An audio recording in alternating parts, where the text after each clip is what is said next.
네, 오늘 말씀의 제목은 내가 무슨 선한 일을 하여야 영원한 생명을 얻으리까라고 하는 오늘 이제 우리가 함께 읽었던 마태복음 19장 16절에 있는 이 질문을 가지고 오늘 하나님의 말씀을 여러분에게 전하도록 하겠습니다. 오늘 말씀을 통해서 여러분 모두에게 귀하신 하나님의 은혜가 함께 하시기를 주님의 이름으로 소망을 드립니다. 어제 이제 우리 교회 청년들이 교회에 모여서 하나님의 말씀을 듣고 서로 이제 질의응답도 가진 아주 귀한 시간을 저희가 가졌습니다. 그래서 먼저 이제 시작에 앞서 제가 여러분에게 먼저 당부를 드리겠습니다. 교회의 미래인 청년들이 영적으로 더더욱 성장해서 이 마지막 시대에 귀한 주님의 일꾼이 되도록 열심히 함께 기도해 주시는 우리 형제자매님 되시기를 좀 부탁을 드리겠습니다. 아멘이십니까? 그리고 우리 청년 여러분도 어제 제가 잠깐 말씀을 소개해 드렸다시피 한 살이라도 더 젊을 때 주님의 말씀에 귀 기울이는 그런 여러분들이 되시기 바랍니다. 그것이 참으로 여러분에게 복된 일이 될 것이기 때문입니다. 그래서 먼저 우리 청년과 관련된 한 가지 말씀만 우리 읽고 오늘 본문 말씀을 좀 시작하고자 합니다. 우리 시편 119편 9절 말씀을 한번 우리 찾아보실까요? 시편 119편 9절 말씀이 되겠습니다.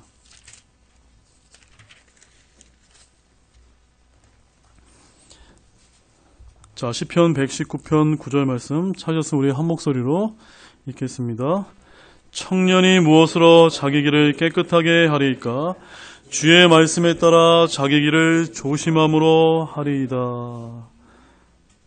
청년이 어떻게 하면 자신의 길을 깨끗하게 할 수 있다라고 여기서 제시하고 있습니까?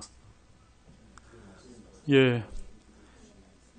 하나님의 말씀에 부지런히 이제 읽고 묵상하고 배우고 또 순종함으로 앞으로 살아갈 그 날에 있어서 내가 가야 될 그 길을 조심하는 겁니다. 이 말씀대로만 하시게 된다면 우리 청년 여러분들과 또한 다른 모든 우리 형제자매들에게도 다 동일하게 적용될 수 있는 그런 말씀이라고 믿으시기 바랍니다. 자, 제가 본론을 말씀드리면 방금 우리가 이제 청년들을 위한 귀한 말씀을 읽었는데요. 오늘 본문 역시도 한 유대인 청년이 등장하기 때문에 제가 오늘 이 말씀을 이제 서두에 찾게 되었습니다. 오늘 우리가 본문에서 읽었던 이 유대인 청년은 영생이라고 하는 그 중요한 해답을 찾고자 예수님께 이제 찾아왔습니다. 이처럼 누군가 인생의 궁극적인 문제를 찾기 위해서는 누구를 찾아와야 될까요? 예수님이자 하나님이신 그 주님을 찾아와야만 그 궁극적인 해답을 얻을 수 있다는 것을 여러분 믿으시기 바랍니다. 그래서 잠언 8장 17절에는 이렇게 말씀하고 있습니다. 나를 사랑하는 자들을 내가 사랑하니 일찍 나를 찾는 자들이 나를 만나리라. 누가 주님을 만나게 된다고요? 일찍 찾는 자들이. 그래서 제가 오늘 우리 청년들에 관한 말씀을 왜 찾아드렸냐면 한 살이라도 조금 더 어렸을 때부터 이 하나님의 말씀을 부지런히 읽고 묵상하고 배워나간다면 여러분들이 하나님을 만날 뿐만 아니라 하나님을 더더욱 깊이 알게 되고 그 하나님이 주신 말씀과 하나님을 인해서 더더욱 많은 영적인 복을 여러분들이 누릴 수 있기 때문이라는 것을 또한 믿으시기 바랍니다. 또 예레미야서 29장 13절 말씀에서도 또 너희가 너희 마음을 다하여 나를 찾으면 나를 찾고 나를 만나리라 라고 말씀하셨습니다. 그러니까 이 예배당 안에 그냥 형식적으로 왔다 갔다 하는 것이 아니라 정말 진심을 다해서 내가 하나님을 찾고 나를 위해서 구원해 주신 그 예수님이 누구신지를 찾고자 하는 그런 진실된 마음으로 여러분들이 주님을 만나려고 노력한다면 또 기도하신다면 그 주님을 여러분들이 만날 수 있다는 그런 말씀입니다. 특별히 오늘 이 가운데 여전히 영생의 문제를 해결받지 못하신 분이 계시다면 오늘 말씀을 통해서 간절하게 찾으시면서 오늘 말씀을 들어주시기 바랍니다. 그런데 당시 이 유대인 청년이 예수님께 찾아오는 길은 쉬웠을까요? 어려웠을까요, 여러분? 네, 그렇게 쉬운 길이 아니었습니다. 자, 그 부분을 알아보기 위해서 우리 본문 16절 말씀을 다시 한번 함께 읽도록 하겠습니다. 읽습니다. 보라, 어떤 사람이 나와 그분께 이르되 선한 선생님이여, 내가 무슨 선한 일을 하여야 영원한 생명을 얻으리까 하매. 우리가 지금 방금 읽었던 이 말씀처럼 여전히 이 세상에 살아가는 많은 사람들은 각각의 다양한 종교를 가지고 살아갑니다. 그 많은 종교들의 공통점이 뭐냐면요, 내가 무언가 선한 행위를 통해서 어딘가 모른 그 좋은 곳에 갈 수 있을 것이라고 하는 막연한 생각을 가지고 이렇게 오늘 이 유대인 청년처럼 예수님께 찾아오는 사람들이 얼마나 많은지 모른다는 것입니다. 오늘 말씀을 통해서 이 유대인 청년이 나의 모습은 아닌지 한번 여러분의 모습들을 한번 비춰보는 그런 귀한 시간이 되기를 원합니다. 오늘 본문 말씀에서는 단지 이 유대인 청년을 어떤 사람으로 여기서 이제 언급하고 있지만요, 이 사람에 대해서 이제 본문 20절과 22절 말씀 우리가 보게 되면 더 자세한 이제 이 청년의 인적 사항에 대해서 이제 설명을 해주고 있습니다. 20절에 보게 되면은 그 청년이 그분께 이르기를 이라고 이렇게 되어 있고, 22절 말씀에는 그 청년이 많은 소유를 가졌으므로 라는 말씀으로 비춰봤을 때 이 청년이 어떤 청년입니까? 부자 청년이면, 부럽죠, 여러분? 네, 우리 청년 여러분들 부러울 수도 있는데, 부자 청년이다. 이렇게 이제 성경은 이제 표현을 하고 있습니다. 더욱이, 이 청년은 재물만 많은 것이 아닙니다. 여러분, 누가복음 18장 18절 말씀 가보시죠. 누가복음 18장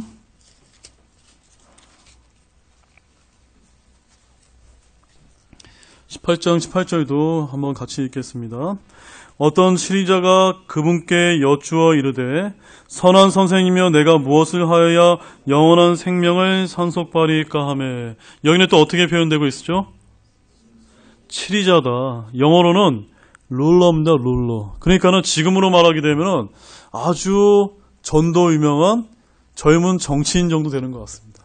아니면은 어떤 이 유대 종교계를 이끌어가는 아주 젊은 지도자급에 속하는 그런 유대인 부자 청년이라고 이렇게 성경은 말씀하고 있습니다. 그런데 여러분, 마가복음 10장 17절 말씀도 보시죠. 마가복음 10장 17절.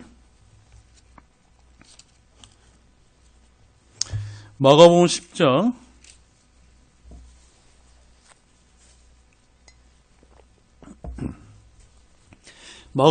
17절 말씀은 이 유대인 부자 청년이자 치리자에 대해서 다음과 같이 이제 그 당시에 이제 상황을 이제 설명하고 있는데, 우리 또 함께 읽겠습니다.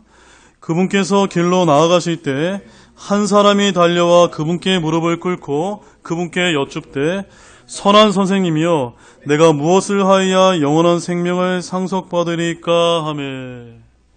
여기서는 그 한 사람이 누굽니까?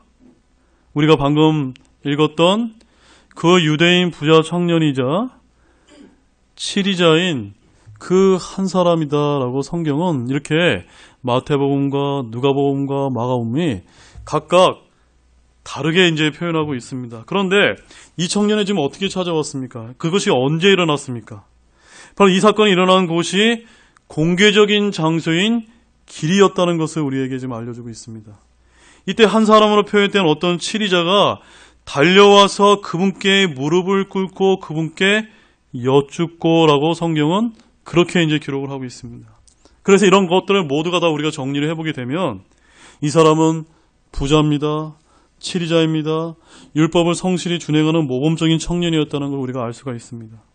그럼에도 불구하고 당시 유대 종교자들에 의해서 질시를 받고 있고 제거되어야 될 굉장한 위험인물로 치부되었던 이 예수님께 공개적인 자리에 나와서 무릎을 꿇고 경의를 표했다는 것은 이 청년이 나름대로 매우 강한 영적 진리에 대한 열망이 있었을 뿐만이 아니라 굉장히 쉽지 않은 그런 행동과 결단을 보여주었다는 건 우리가 좀 깨달을 필요가 있습니다.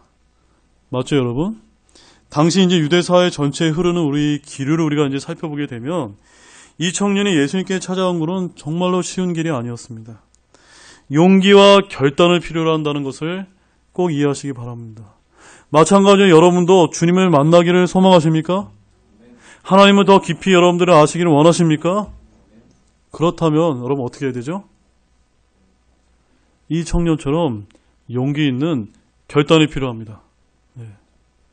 아멘이시죠?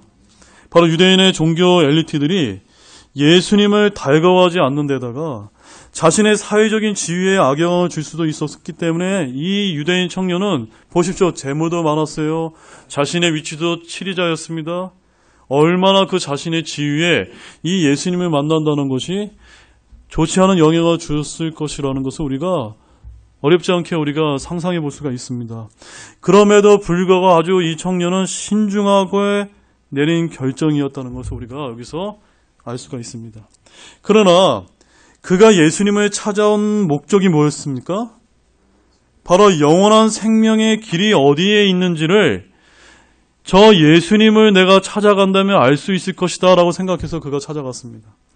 당시 유대인들 사이에서는 하늘나라에 대한 갈망이 폭넓게 자리 잡고 있었지만 문제는 뭐였냐면요. 많은 사람들이 그 정확한 길을 잘 알았습니까? 몰랐습니까? 잘 몰랐다는 데 있다는 거죠. 마치 오늘날 사람들과 똑같습니다. 교회는 참 많이 있지만 정말로 내가 교회에 나와서 구원받고 천국에 가는 그 정확한 그 복음의 말씀이 어디에 있는지 모르고 그냥 맹목적으로 교회 다니는 사람이 얼마나 많은지 모른다는 것입니다. 그것이 과거 유대 사회 당시의 모습이나 오늘날의 모습이나 크게 다르지 않다는 것입니다. 우리 누가복음 10장 25절 말씀 보겠습니다. 누가복음 10장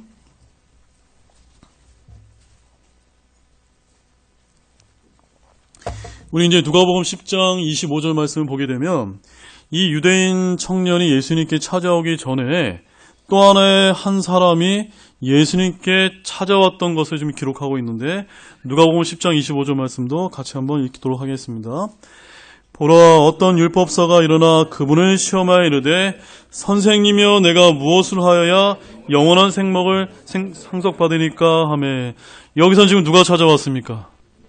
한 율법사가 찾아왔습니다. 여러분 율법사가 뭡니까? 율법사가 오늘날로 말하면은 저처럼 하나님의 말씀을 이 강단에서 강론하고 설파하고 전해주는 그런 역할을 하는 사람이 바로 율법사와 같은 그런 역할을 하는 사람이었습니다. 그런데 이 사람이 역시 예수님께 찾아와서 뭐라고 물어보고 있습니까? 선생님이요, 내가 무엇을 해야 영원한 생명을 상속받으니까? 지금 이 유대인 청년과 같은 질문입니까? 다른 질문입니까? 지금 똑같은 질문을 하고 있어요. 예수님을 믿고 영원한 생명을 얻을 수 있는 그 하나의 길을 묻고 있는 것이 아니라 내가 무언가 착한 일을 많이 하고 선한 일을 많이 하고 뭔가를 더 해야만 천국에 갈 수 있는 것이 아닌가. 그 길을 찾고자 지금 예수님께 찾아왔습니다. 이러한 말씀으로 미뤄볼 때 그 당시 유대 사회 전체에는 어떤 문제점이 있었냐면요. 특히 유대 종교의 엘리트 중에는 어떻게 하면 내가 영원한 생명을 얻는지, 어떻게 하면 구원을 받는지에 대한 부분에 있어서 확신하지 못한 사람들이 굉장히 많았다는 것을 지금 알려주는 것입니다. 이와 같은 현상은 옛날이나 지금이나 전혀 다르지 않습니다. 오늘날 기독교 역시도 예외가 아니기 때문입니다. 상당수 기독교인들이 그저 나의 신앙의 연륜과 직분을 자랑하면서 정말로 필요한 영적 지식이 결핍된 사람들이 얼마나 많은지 모릅니다. 제가 간단하게 제 간증을 잠깐 소개해드리겠습니다. 제가 한 10여 년 전에 이제 목사가 되기 전에 그 대전에 있는 한 지역교회를 다니면서 그 교회 이제 사역자분과 함께 토요일만 되면은 그 대전에 이제 그 갤러리아 백화점 앞에 가서 이제 마이크를 붙잡고 거리 전도를 하면서 거리 설교를 한 적이 있습니다. 근데 그때마다 아주 악명 높은 방해꾼을 만나게 됩니다. 그들이 누군지 압니까? 그들이 이제 신천지 그 이제 이단의 종파에 속해 있는 사람들이었는데 그 무리들 가운데 한 분이 이제 저하고는 이제 이렇게 큰 논쟁을 이제 길거리에서 벌인 적이 있었습니다. 그분은 한 장로교에서 목사까지 했던 그런 분이라고 자기 자신을 소개했었습니다. 그래서 제가 그때 깨달은 것이 있었습니다.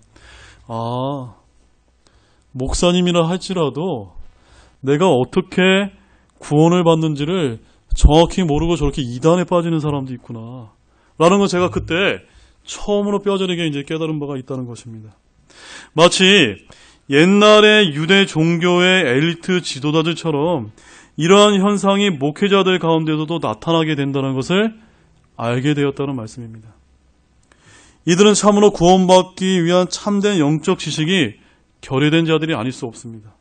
이와 같은 사람들로 인해 얼마나 많은 사람들이 잘못된 신앙에 미혹되어서 수많은 사람들의 영혼을 망치는지 모른다는 말씀입니다. 사랑하는 여러분, 우리가 이단에 빠지지 않기 위해서 장성한 신자로서 균형 잡힌 신앙생활을 하기 위해서는 우리에게 믿음이 필수적이지만 또한 이에 덧붙여서 하나님의 말씀에 대한 지식도 매우 중요합니다. 자, 우리 사도행전 6장 4절 말씀 한번 보겠습니다. 사도행전 6장 4절 말씀입니다.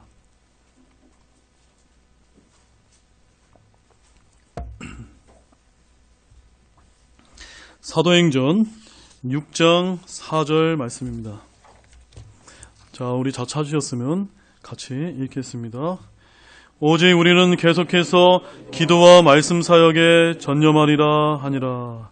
바로 초대교회 당시 이 사도들은요, 하나님의 영적 교제인 기도와 그분을 알아가는 데 필요한 지식을 위한 말씀 사역에 전념함으로써 매우 균형 잡힌 신앙을 추구했다는 말씀입니다. 제가 왜 이 말씀을 여러분에게 찾아드렸냐면, 제가 최근에 어떤 일을 겪었냐면, 어떠한 단체에 속해 있다가 나와서 바른 말씀을 발견하고 사역하고 있는 한 분이 쓰신 아주 회의적인 글을 제가 본 적이 있습니다.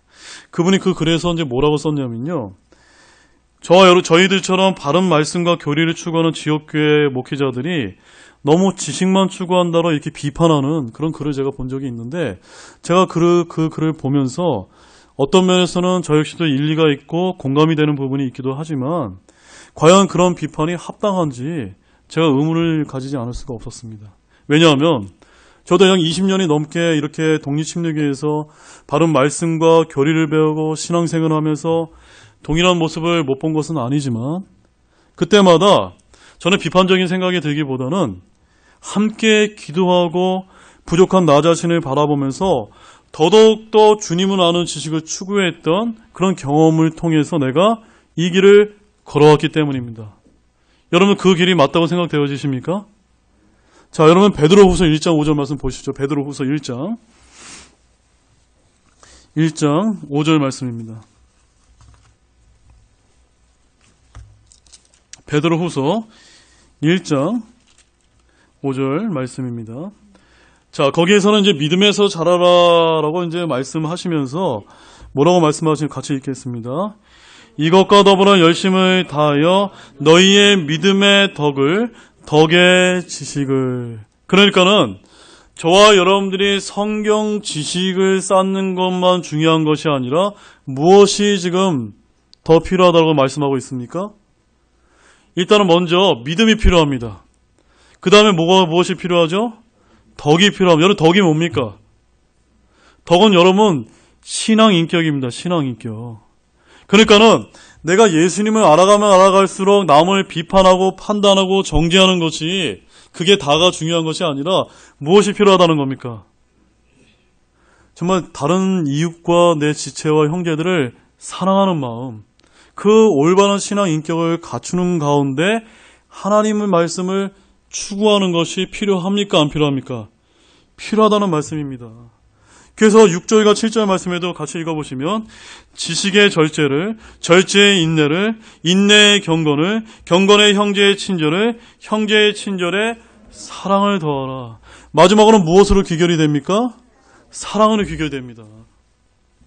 근데 이런 사랑과 형제의 친절, 경건, 인내, 절제, 이것을 우리가 갖추기 위해서는 무엇이 필요합니까? 지식이 필요합니다. 지식이 필요합니다. 더욱이 덕을 갖춘 가운데 지식이 필요합니다. 이것들이 우리 안에 풍성해져야만 예수 그리스도를 아는 것에서 열매를 맺을 수 있기 때문입니다. 그래서 8절 말씀에서 뭐라고 이해합니까? 이것들이 너희 안에 있어 풍성하면 그것들이 너희가 우리 주 예수 그리스도를 아는 것에서 빈약하거나 열매를 맺지 못하는 자가 되지 아니하게 하려 하니니와. 제가 여러분께 질문을 드립니다. 여러분 신앙생활을 오래 하시지 않았습니까? 그런데 여러분 열매를 여러분 삶 가운데서 맺히시길 원하시나요? 왜 안 맺힐까요? 왜 안 맺힐까요? 이 말씀을 한번 잘 내게 한번 적용해 보시기 바랍니다. 내가 믿음이 부족한 건 없는가? 또한 덕이 부족한 건 아닌가? 지식이 부족한 건 아닌가? 이런 것들이 다 골고루 우리 영양 섭취가 돼야만 예수 그리스도의 아는 것에서 빈약하지도 않고 우리 삶 가운데 풍성한 열매를 맺을 수 있다. 이 하나님의 말씀을 있는 그대로 받아들이기 바랍니다. 그러므로 누군가 여러분에게 찾아와서 왜 여러분이 신앙생활에 지식이 필요한가라고 이렇게 따져 묻는 사람들에게 현혹되지 마시기 바랍니다. 우리는 예수 그리스도를 아는 것, 그 지식에 절대적으로 필요합니다. 다시 우리 본문으로 돌아가서 마태복음 본문 16절과 17절 말씀을 다시 한번 우리 읽도록 하겠습니다. 같이 읽겠습니다. 보라, 어떤 사람이 나와 그분께 이르되 선한 선생이며 내가 무슨 선한 일을 하여야 영원한 생명을 얻으리까 하며 그분께서 그에게 이르시되 내가 어찌하여 나를 선하다 하느냐? 한 분 곧 하나님 외에는 선한 이가 없느니라. 다만 내가 생명에 들어가려거든 명령들을 지키라 하시니. 다시 우리가 이 말씀을 읽어보게 되면 이 유대인 청년의 질문을 통해 당시 유대인들이 어떠한 전형적인 구원관을 가졌는지를 보여주고 있습니다. 바로 당시 유대인들은 자신들이 어떤 선을 행해야만 구원을 얻는다라고 이렇게 잘못 오해했습니다. 바로 그들은 율법을 행하고 자선을 많이 베풀기만 하면 내가 천국에 갈 것이다. 혹시 그렇게 생각했던 것 같습니다. 그러나 오늘 본문의 이 부자 청년도요, 율법을 행하고 자선을 베푸는 일에 나름 굉장히 종교적인 열심을 가졌던 것임을 알 수가 있습니다. 그래서 본문 17절 말씀에 보게 되면 그는 다만 생명에 들어가려거든 명령을 지키라는 이 예수님의 말씀에 어떻게 응답을 했냐면요, 20절에 이렇게 얘기합니다. 이 모든 것은 내가 어려서부터 지켰거니와 아직도 내게 부족한 것이 무엇이니까? 라고 이렇게 반문했습니다. 여러분, 이처럼 선행을 통해 구원을 얻을 수 있다고 생각하는 것은 오늘날 대부분 종교인들이 추구하는 바라는 것을 저와 여러분이 잘 알고 있습니다. 오늘날 많은 사람들이요, 자기 행위로 구원 여부가 결정된다고 이렇게 생각하는데 기독교인들도 전혀 예외가 아닙니다. 오늘날 성도들 중에서 이런 생각을 가진 분들이 적지 않을 수 있습니다. 많은 분들이 구원의 문제를 잘못 접근하고 있는데요, 그들은 구원이 인간의 행위로 가능하다고 생각합니다. 그들은 자신의 율법을 지킴으로 구원에 이를 수 있다고 생각합니다. 과연 우리 인간이 하나님의 말씀과 율법을 온전히 완벽히 지킬 수 있을까요, 여러분? 지킬 수 있습니까? 없습니다. 왜 그렇죠, 여러분? 자, 우리 야고보서 2장 10절 말씀 보겠습니다. 야고보서 2장.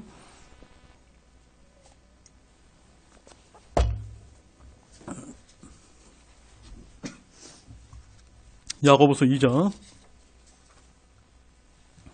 10절 말씀입니다. 함께 읽겠습니다. 누구든지 온 율법을 지키다가 한 조목이라도 어기면 모든 것에서 유죄가 되나니. 왜 우리가 율법을 완벽하게 지킬 수 없습니까? 이 하나님의 말씀에 나와 있는 이 율법을 아주 작은 거, 사소한 거 하나만 어겨도 뭐가 되죠? 유죄가 됩니다. 그렇기 때문에 성경에 의하면 저와 여러분들을 뭐라고 부르는 겁니까? 죄인이다. 죄인이다. 모든 사람이 하나님의 영광에 이르지 못하더니라고 말씀하고 있습니다. 그러므로 여전히 우리가 구원받지 못하는 이유는 두 가지가 있을 수가 있습니다. 내가 이 유대인 청년과 한 율법사처럼 뭔가 선한 일을 행해야만 내가 구원을 받을 수 있다고 생각하는 사람. 또한 두 번째는 내가 죄인이 아니요, 나는 선한 사람이다, 난 죄 지은 게 하나도 없다라고 생각하는 사람. 이런 부류의 분들은 여전히 내가 구원받을 수 있는 그 길이 차단되어 있다는 것입니다. 그런데 사도 바울조차도 뭐라고 로마서 7장 10절에서 얘기했냐면요, 생명에 이르게 하려고 정하신 명령이 사망에 이르게 하는 것인 줄 내가 알았나니라고 이렇게 탄식한 바가 있다는 사실입니다. 자기 행위와 율법으로는 결단코 구원받지 못합니다. 성경은 이에 대해서 분명히 말씀하는데 로마서 3장 10절 말씀에서 그러므로 율법의 행위로는 어떠한 육체도 그분의 눈앞에서 의롭게 될 수 없나니 율법으로는 죄를 알게 되느니라. 율법의 역할이 뭐라고요? 네, 내가 어떠한 죄를 저질렀고 죄인인지를 알게 해주는 기능을 갖고 있는 거지, 그 율법을 지킴으로 내가 선을 이루는 것이 아니다. 의로운 자가 되는 것이 아니다. 라고 이제 성경은 이야기하고 있습니다. 그러므로 행위로는 그 누구도, 이 세상의 그 어떠한 사람도 구원받을 수가 없습니다. 이것을 믿으십니까? 구원의 유일한 조건은 오직 믿음뿐입니다. 그래서 성경은 사도행전 16장 31절 말씀에 주 예수 그리스도를 믿으라. 그리하면 내가 구원을 받고 내 집이 받으리라 라고 이렇게 말씀하고 있습니다. 여러분, 이것을 믿으십니까? 이처럼 모든 사람은 예수님을 믿는 믿음을 가져야만 되고 구원을 받을 수가 있고, 그 구원은 믿음으로 말미암아 거저 주시는 하나님의 선물이심을 믿으시기 바랍니다. 우리 에베소 2장 8절과 9절 말씀도 추가적으로 보겠습니다.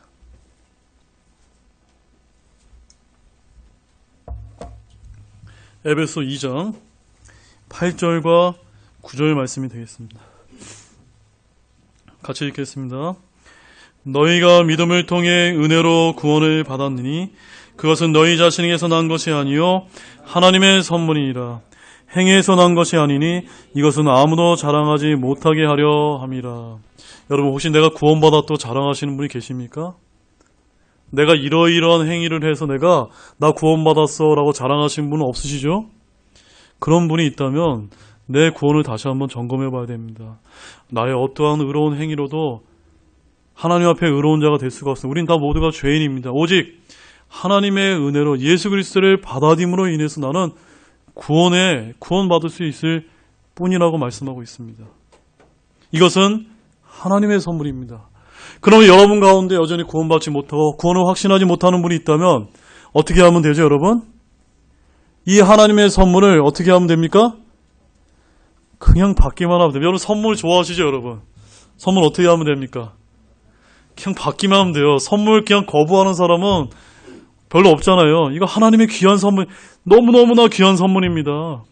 이 선물만 받아들이면 지옥에 가지 않고 저 천국에 아버지 집에 영원 무궁토록 함께 하시겠다고 하시는 아주 귀한 선물입니다. 이 선물 받으시지 않으시겠습니까? 여러분, 받으셨습니까? 다시 우리 본문 17절 말씀 보십시오. 17절 말씀을 보게 되면 이 청년이 선한 일이 무엇인지 예수님께 묻고 계신데, 예수님께서는 이 청년이 어떤 문제를 갖고 있는지를 아주 여기서 이제 잘 지적하고 있습니다. 예수님께서는 이렇게 이제 대답을 하셨는데요. 한 분 곧 하나님 외에는 선한 이가 없느니라. 자, 이게 무슨 뜻일까요? 이 말은요, 바로 사람은 아무도 율법의 행위로 의롭게 될 수 없고, 네 앞에 서 있는, 지금 이 말을 하고 있는 예수님이 바로 하나님임을 지금 지적하고 있는 그런 말씀입니다. 그래서 이 청년은 치리자라는 그의 지위가 알게 하듯이 율법의 가르침을 잘 알고 또 그 가르침에 충실하고자 힘썼던 것 같습니다. 하지만 앞에 있는 예수님이 진짜로 누구인지는 알았을까요? 몰랐을까요? 잘 몰랐다는 것입니다. 우리가 그래서 어떻게 알 수 있죠? 지금 그가 뭐라고 지금 질문하고 있습니까? 선한 선생님이요.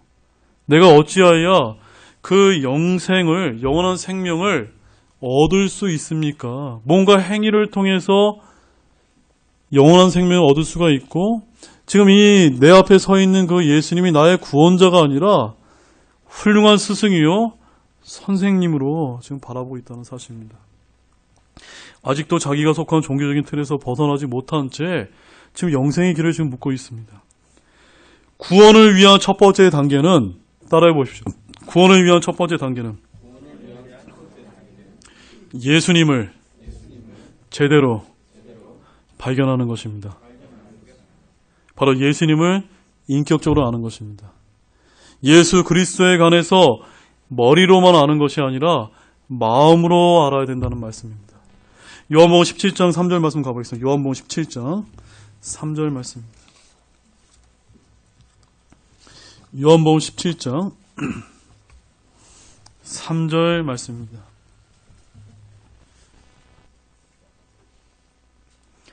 함께 읽겠습니다. 영생은 이것이니 곧 그들이 유일하신 참 하나님인 아버지와 아버지께 보내신 자 예수 그리스도를 아는 것이니이다. 영생, 여러분 영생을 다 가지시기를 원하시나요? 그 영원한 생명을 얻는 길은 무엇이라고 여기서 성경이 증언하고 있습니까? 예수님이, 아버지께서 저와 여러분을 위해서 보내신 그 예수님이 누구인지 제대로 발견하고 알아가는 것이 영원한 생명을 얻는 길이다 라고 말씀하고 있습니다. 여러분 다 예수님을 제대로 알고 계십니까? 그런데 이 유대인 청년은 여전히 선한 선생님이요 라고 물어보면서 그 예수님이 어떠한 분인지를 제대로 알지 못했다라고 성경은 그렇게 얘기하고 있다는 말씀입니다. 한마디로 그분이 훌륭한 인류의 스승이라고 말하는 것은 구원받는 것과는 하등의 상관이 없다는 말씀입니다. 이 세상에서 4대 성인이 있다고 얘기합니다. 예수님, 또 공자, 이렇게 여러 가지 얘기하죠.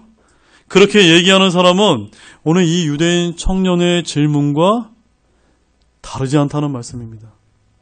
그러나 저와 여러분 어떻게 하면 구원받을 수 있습니까?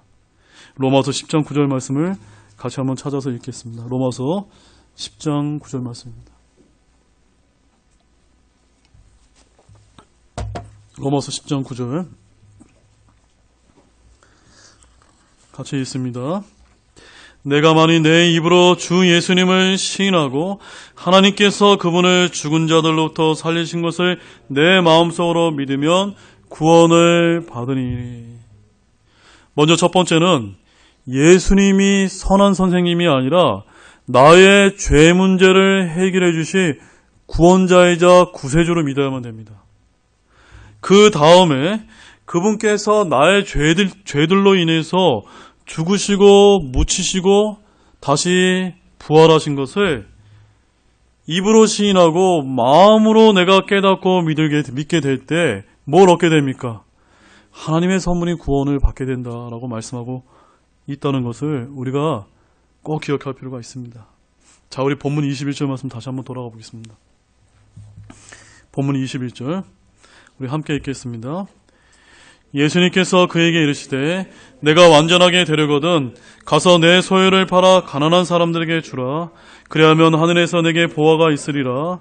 그리고 와서 나를 따르라 하시매. 자, 이 말씀은요, 지금 이 청년의 모든 명령을 다 지켰다고 하면서 구원을 위해서 아직도 내가 뭐가 부족한지 지금 묻고 있는 이 청년이 예수님께서 주신 아주 완벽한 해결책이었습니다. 이 해결책은 뭐라고 설명하고 있냐면요, 여러분 마가복음 10장 21절 말씀 가보시죠. 마가복음 10장 21절.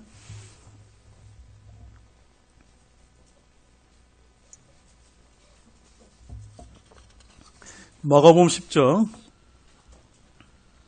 21절 말씀입니다. 함께 읽겠습니다.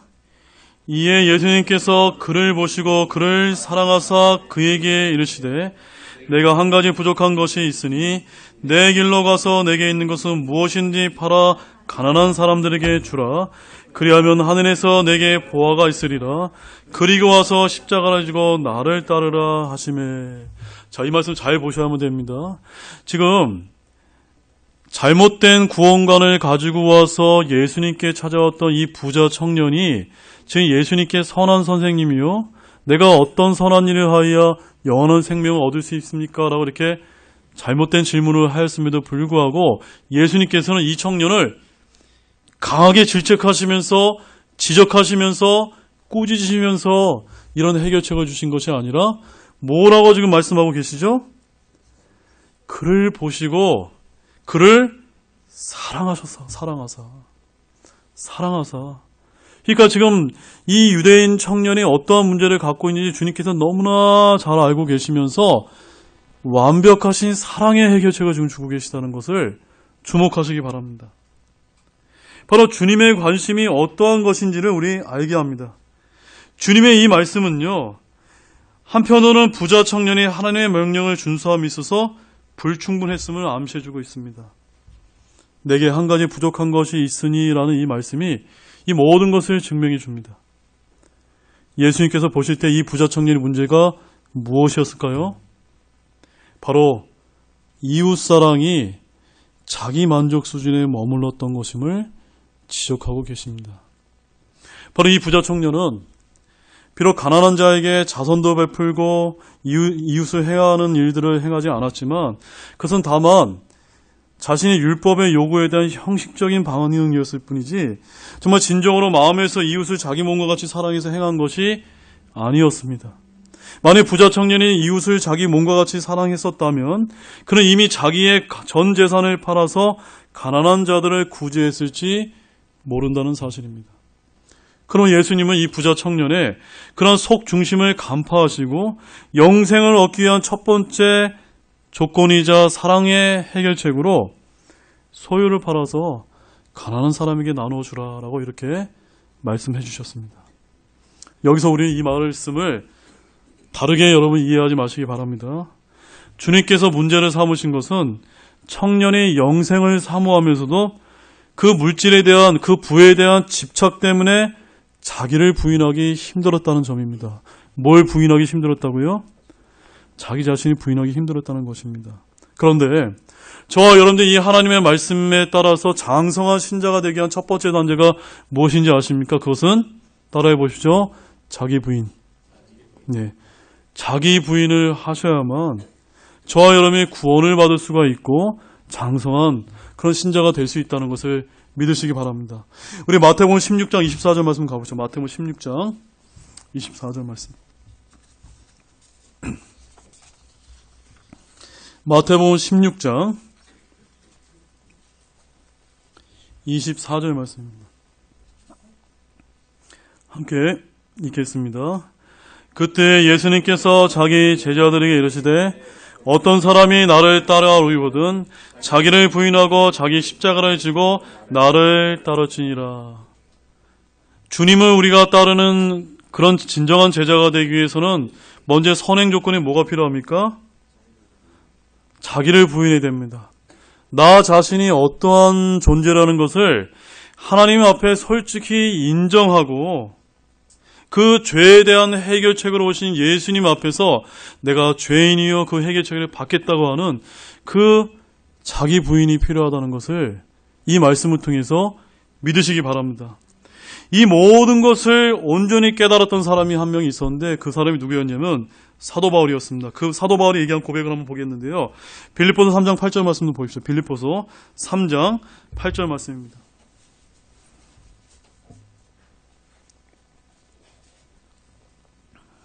빌립보서 3장 8절 함께 읽겠습니다.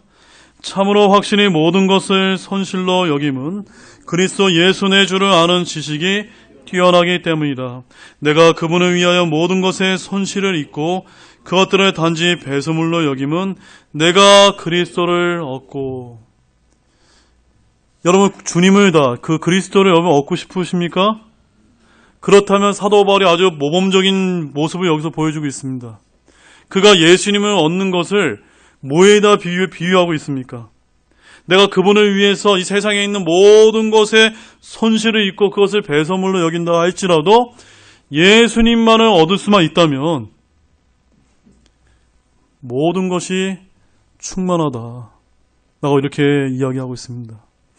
저와 여러분에게 필요한 믿음이 바로 이것임을 믿으시면서 자기를 부인하시고 하나님 앞에 내가 죄인임을 인정하시고 그 예수님을 나의 주인으로 모셔드리시기 바랍니다.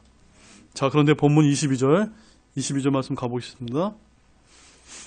본문 22절에 이 청년이 어떻게 반응했습니까? 같이 읽겠습니다. 그 청년이 많은 소유를 가졌으므로 그 말씀을 듣고 근심하며 가니라. 결국 소유를 팔아서 가난한 자들에게 나눠주고 나를 따르라는 이 주님의 사랑의 해결책을 들은 청년이 어떻게 했죠? 근심하고 돌아갔습니다. 왜 그랬을까요, 여러분? 왜 그랬을까요? 그가 재산이 많았기 때문에 이 말씀을 받기가 쉽지 않았기 때문입니다. 그는 가능하면 2마리 토끼를 잡고 싶어 했다는 말씀입니다. 어느 하나를 포기해야 된다는 말씀 때문에 근심했음을 보여주고 있습니다. 사랑하는 여러분, 오늘날 저와 여러분들도 또 그리스도인들 가운데 이 유대인 부자 청년과 마찬가지로 같은 생각을 가지고 살아가는 사람들이 얼마나 많은지 모릅니다. 할 수만 있다면 세상과 하나님을 함께 섬기고 하는 자들의 모습이 바로 이런 모습입니다.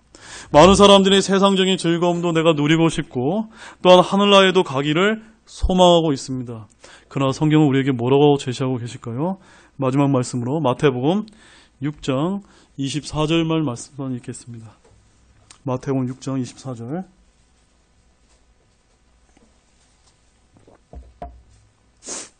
마태복음 6장 24절 같이 읽겠습니다. 아무도 두 주인을 섬길 수 없나니 이는 그가 한 주인을 미워하고 다른 주인을 사랑하거나 혹은 한 주인을 떠받들고 다른 주인을 업신여길 것이기 때문이라. 너희가 하나님과 만몬을 겸하여 섬길 수 없느니라. 여러분, 만몬이 뭡니까? 재물입니다. 하나님과 재물을 겸하여 섬길 수 없다고 말씀하고 계십니다. 그러므로 제가 여러분에게 묻고 있습니다. 여러분, 하나님을 섬기십니까? 아니면 만몬을 섬기고 계십니까? 둘 중에 선택하라고 말씀합니다. 여러분, 누구를 선택하시겠습니까? 하나님을 선택하시기 바랍니다.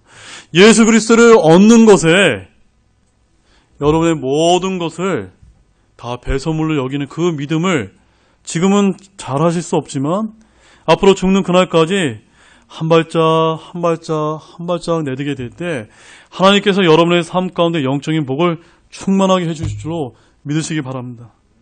결론을 맺겠습니다. 사랑하는 형제자매 여러분, 예수님을 찾아와서 영생의 길을 물은 이 청년은요, 오늘도 우리가 매일매일 만나게 되는 그 수많은 사람들의 모습일 수가 있고 또 우리 자신의 모습일지도 모릅니다. 이 청년이 영생을 갈망하면서도 이를 얻는 데 실패한 것은 그의 재물에 대한 근심, 바로 세상적인 것을 놓지 못함으로 인해서 결국 주 예수 그리스도를 제대로 발견하지 못했기 때문입니다. 그렇기 때문에 혹시 여러분들 가운데 여전히 예수님을 발견하지 못한 분이 계시다면 이 유대인 청년처럼 실패하지 않고 주 예수님을 정확히 발견하는 모든 분들이 되시기를 주 예수 그리스도의 이름으로 축원드립니다. 다 같이 일어나시겠습니다.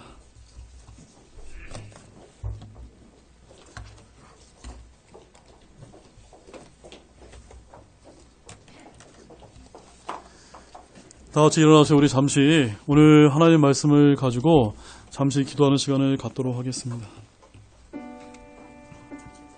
오늘 말씀을 통해서 여러분 심령 가운데 하나님께서 주신 말씀이 있다면 오늘 하나님 앞에 들고 나가면서 주님께 정말 진실되게 마음을 다해서 간구드리는 여러분이 되기를 원합니다. 잠시 기도하는 시간을 갖겠습니다.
우리 다 같이 초청상서 240장 사랑의 주께서 부르시네 240장 1절과 4절만 함께 부르시겠습니다.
잠시 기도하시겠습니다. 하나님 아버지 너무나 감사를 드립니다. 오늘도 이 유대인 청년이 예수님께 찾아와서 질문을 했을 때 그를 사랑하사 하나님께서 그에게 어떤 해결책을 주셨던 것처럼 오늘 우리 사랑하는 우리 형제자매인 모두에게 오늘 주님께서 하나님의 귀한 말씀을 통해 사랑의 말씀을 저희들에게 들려주셨다고 믿습니다. 주님, 이 사랑의 해결책이자 사랑의 말씀을 여기 듣는 모든 분들이 잘 듣고 깨달아서 예수님께서 그저 선한 선생님이 아니라 우리의 구원을 위해서 오신 구세주여 구원자임을 정확하게 발견하고 믿고 돌아갈 수 있는 모든 분들이 될 수 있도록 주님께서 축복해 주시기를 원합니다. 참으로 우리에게는 자기 부인이 필요합니다. 이 유대인 청년처럼 오늘날도 많은 사람들이 교회나 여러 종교단체를 돌아다니면서 무언가 선한 일을 통해서 선한 행위를 통해서 내가 좋은 곳에 갈 수 있다라고 이렇게 방황하는 사람들이 얼마나 많은지 모릅니다. 그러나 나는 곧 길이요 진리요 생명이 나로 말미암지 않고서 아버지께로 올 자가 없다고 하신 이 예수님의 말씀처럼 오직 예수 그리스도만이 아버지 하나님께 갈 수 있는 유일한 구원의 해결책임을 여기 계신 모든 분들이 받아들일 수 있도록 도와주시기를 원합니다. 감사를 드리며 이 모든 말씀을 예수님의 이름으로 간절히 기도를 드렸습니다. 아멘.